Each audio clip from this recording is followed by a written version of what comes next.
this book is called God is Not Great. God is in small letter, then larger is not, and then great is at the center. Subtitle, How Religion Poisons Everything. Clearly, by God, you mean any God, not any particular religious God, any particular faith. Any God is yes, not any great. surrender of the reason. idea of any surrender, any belief, any faith in a God Credulity poisons everything. Yeah, credulity, superstition, the building of altars and idols, the worship of non-existent entities, the attempt to derive morality from the supernatural. All of that is more, I think, than mistaken or irritating. It's becoming actually very menacing now. The people who think they have permission of that sort from the heavens are trying to kill us. Or sometimes more mildly insisting that our children be taught nonsense in schools, or telling us that AIDS may be bad in Africa but condoms are much worse, or stem cell research shouldn't be done. But wherever you turn, if you find this barbaric foe, you'll find that this person is giving himself religious permission. Yeah. Do you find it interesting that if you just take those who believe deeply in a God are more likely to be, in your judgment, militaristic? I don't want militaristic, but I think they have to be fanatical. I'll tell you why I say this. Because I think you yourself are a person of faith of some kind. I mean, I don't know what it's like to be that, but if I thought that there was a personal savior of a divine kind who was interested in my creation and followed my life and cared about it and would redeem me and give me an eternity in paradise, if I only obeyed a few simple rules, I would think it would make me very happy. I mean, it would be a source of infinite contentment to me. It doesn't seem for lots of people it does, though. I dare say it does. But I don't think most people live in fear. They live in love with respect to God. Well, I would like to think that too, but you couldn't prove it by me, because the way I meet them is they come to me and say, I can't be happy until you believe it too. Well, yeah, that's part and of proselytizing. I'm not going to teach my children about the virgin birth. I want your children to. Now, now I'm sorry, now it's not a division of opinion. Yeah. It's gone beyond that. We can argue about whether virgin births are a good thing or whether they would prove that someone so born had better opinions, more believable opinions, which of course it doesn't. But that's an interesting argument. I could have it all night.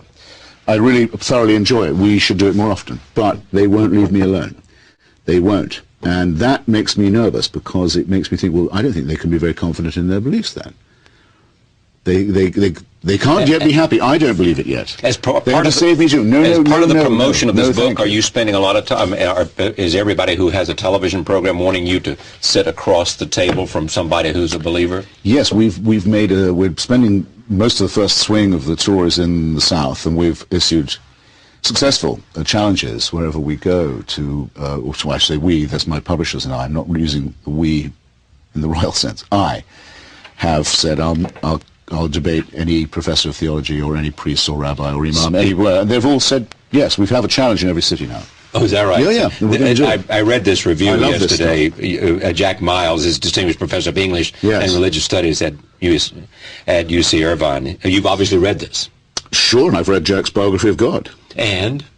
I was a bit disappointed with his review, because it began by flatly misstating what I say in my book. I mean, he starts by saying, fighting the good fight for atheism isn't as easy as it looks. The fighter must on one hand proclaim that religion is fading fast and for good reason, yet on the other rouse fellow or prospective atheists to be on guard against it. And I start by saying it's not fading and it never can. It's ineradicable. I can't believe. I'm not the worst or most opaque writer in the world. He cannot possibly have mistaken my purpose. I say repeatedly, Freud is right. Religion is ineradicable. It cannot fade. But it can be brought under control. It can be domesticated. Why has it survived? Jack Miles' review is complete. I'm afraid, I hate to say it for such a learned fellow, it's a worthless one. I mean, he didn't get the main point of the book.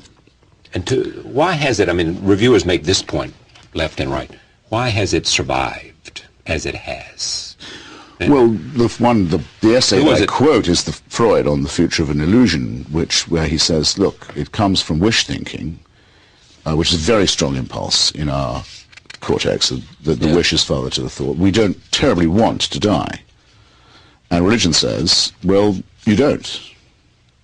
the connection between what it preaches and what people might want to hear is too intimate to be overlooked, I think. And I think it gives the atheists like myself a slight advantage in an argument, in that I'm not thrilled at the prospect of being annihilated. I don't look forward to it. I'm not bored by the idea, but I can't really see that it isn't going to happen, or that an exception will be made in my case if I agree to have myself circumcised or suck on some wafer or obey some other man-made injunction. I can't persuade myself that I'd be redeemed that way, and I know that millions of people can't either. But millions apparently can, and they're the ones I'm arguing with. You have carried this idea with you for a long time. Yes, it was the first real intellectual discovery that I made. I couldn't believe what I was hearing in Sunday school. Well, as soon as I say this, you're going to jump me. Why has it taken you so long to write this book? Well, you know, you and I say, every time we've met, at least some of our conversation has always been about faith and non-faith. I mean, I've been writing chapters of this book, articles. Right. Well, our conversation is always decades. Our conversation with you, which I think have been very good, by the way. I think so, too. Is always about what do you believe. I mean, yes. When you come to this table, I want to know who you are, what do you believe, and what are the consequences, and what's the argument for and against where you take your stand. Early chats was about my book on Mother Teresa, for example. Yeah, we did. We had that. Yeah. Where I took on the religious, what I thought was their strongest. Well, we also, Jefferson, you've been here for every book. If I do not invite you for a book, then you call me up and say, you didn't invite me, because I can't remember any of them we haven't invited you here. I'm sure you've never let me down. And a lot of it has been, I've been writing this book all my life. It's not so much letting you down, it's not, I don't want to let conversation down. Thank you. Well, almost everything that I write is in one way or another against faith-based view of life. It's, and this might be the moment to say that, you see, people say, well, in that case, where would your consolation be? Where would your higher feelings come from? Well, I say, you know, we have a not too bad tradition of Democritus and Epicurus and the Greek philosophers who discovered the world was made of atoms, and the great humanists who, like Spinoza, who said that there may conceivably be a supernatural entity, but he doesn't intervene in your daily life.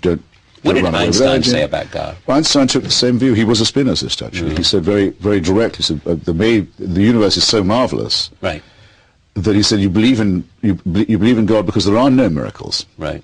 It's because the thing itself is miraculous, the order, the symmetry, the beauty of nature and science. That's interruptions in this. Miracles are for conjurers. The wonderful thing is, but that's not where you are. And he said, but it's so. He said he couldn't bear the thought that there was not a power. But he said, this God, it doesn't care. He doesn't bother with our lives. He may not even know we're here. He was a Spinozist. But he's there. But Einstein was a great secular humanist, moralist who witnessed for. You've probably had Walter on by now. I have. It's a great book, I think. Right. I'm very envious of it. Envious of Walter's book. I'd love to have written a book on Einstein. I have a lot on Einstein in my book, but it's not as good as Walter's. Yeah. Here's a subject, I have to go, but here's a subject for another time, which is, you know, we've touched on this before. It is how you make the choices you do. You know, you wrote a book on Jefferson. Now this, I mean, what is the common theme that connects the things that you feel powerful enough to write about? A, your two great friends, Martin Amis and Ian McEwan, are novelists. Well, I'm not able to write fiction. I don't have the gift for it, or anything remotely like it. By the way, I think I know what separates fiction from non-fiction writers, by the way. Which is? I think people I know who write fiction usually have a good understanding of music. And I don't, really. It's true of a lot of my non-fiction writers. We're not musical. I think that may be the crucial faculty for poets and novelists as opposed to essayists like myself. On the other point, these subjects tend to choose me, but they all come from the same wellspring. The people I admire are the great skeptics and non-believers like Thomas Jefferson. And my next subject, Thomas Paine, author of The Age of Reason and The Rights of Man, George Orwell, Charles Darwin. Well, I'm not clever enough to write about Charles Darwin, but yes, a tremendous hero of mine. Had lunch yesterday with his great-grandson, Matthew Chapman, who you should have on, who's written a beautiful book about the trial in Dover, Pennsylvania on the intelligent design scandal. Right. So these subjects, in a sense, pick me, and if you want to write about America, which I do, that's why I moved here, it's the great subject for a writer, then in effect, you're always writing about Thomas Jefferson. He was a great nation builder. He was the author of our Declaration of Independence. He was the man who doubled the size of the country with the Louisiana Purchase, man who set off troops for the first foreign war against the Muslim pirates in North Africa. I mean, it's an extraordinary life. Founded the University of Virginia, rewrote the New Testament. I mean, took a Testament in one hand, a razor in the other, produced the Jefferson Bible, and that was his retirement job. I mean, it's astonishing. Great botanist.